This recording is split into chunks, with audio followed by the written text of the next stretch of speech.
Dean Rusk disagrees with you, and he was the Secretary of State at the time, but that's fine. The communist nations have exploited the turmoil of a time of transition in an effort to extend communist control into other areas of the world.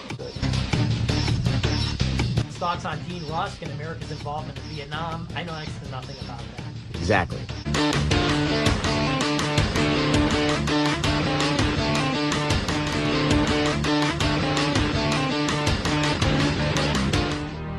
The public needs to know how pathetic his leadership was as a National Guardsman. On a 150-year-old farm in Brewster, Tom Behrens hopes his tell-it-like-it-is style will finally get the attention he believes it deserves in Minnesota's race for governor. In a way, he's back again to wage a public war of words against Tim Walz. He abandoned us, I mean, what the hell kind of leader does that? I mean, as soon as the shots were fired in Iraq, he turned and ran the other way and hung his hat up and quit. We'll get to Behrens' new message for voters in a moment. But this all starts years earlier when Behrens says Walz's misleading statements about his military service first led him to come forward in the fall of 2018. So you try to get this message out, but Minnesota's largest newspaper checks it out, says it's 100% true, but yet refuses to print it. When I hung the phone up, I said, what the hell is this, North Korea? Back in 2005, a warning order went out to the 1st Battalion, 125th Field Artillery to mobilize for a mission to Iraq. At the time, Walz served as the unit's highest non-commissioned officer, but months later, Walz would retire from the Guard, avoid the deployment, and run for Congress. Tom Behrens was next in line for the position and was asked to take his place. I was like, well, for Pete's sake, if this guy quit, and if I say I'm not going to do it, I mean, what the hell kind of leadership is that? If a company would say that we're going to deploy to Iraq or somewhere and you're going to be gone for whatever amount of time, and then the foreman just says, no, I'm not going. I mean, what does that say to the 500 people that work in that factory? Behrens would go on to serve in Iraq on a nearly 2-year deployment as a command sergeant major. All while Walz began using that title as a congressman.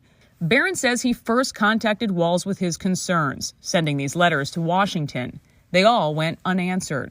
But then we fast forward to the election in 2018 in Minnesota, and you try at that time to get people's attention with this story and also with what seems to be a very misleading statement that he continued to make about his service. It kind of just sat there, when he was a congressman, he bragged that he was a command sergeant, retired command sergeant major. I'm the highest ranking person ever in the House, and all this lie that he was telling. The state of Minnesota came out after 2018, after this was exposed, and they said, well, he can say that he served as a command sergeant major, but he can't say he's a retired one because he's not. And that's what he was saying. And he was saying that, and there was lots of public, lots of cards coming in the mail, for him to be elected. They said right on there he's a retired command sergeant major, just tooting his own horn, just hanging on the coattails of people that actually are command sergeant majors that went through all the process and put all the time in.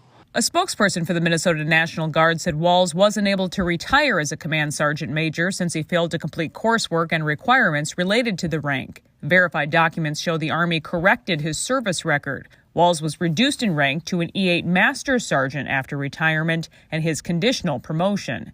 Alpha News again asked Governor Walz if he's using the command sergeant major rank on his campaign website for political gain this year. A spokesperson said this has been in the news before and pointed us to a past story where Walz said, quote, normally this type of partisan political attack only comes from one who's never worn a uniform. It's stolen valor is really what it is. I don't know of anybody else that's done what he's done, but we called it the truth about Tim Walz. In 2018, Behrens gave the story the full court press. We, retired command sergeant majors of the Minnesota National Guard, feel it is our duty and responsibility to bring forth the truth as we know it concerning his service record. I put together information on it and I sent it out to every single radio station and newspaper and TV station I could in the state. The bottom line in all of this is gut-wrenching and sad to explain. When the nation called, he quit. Twin Cities TV stations and the Star Tribune were silent, even after Behrens says the newspaper checked it all out.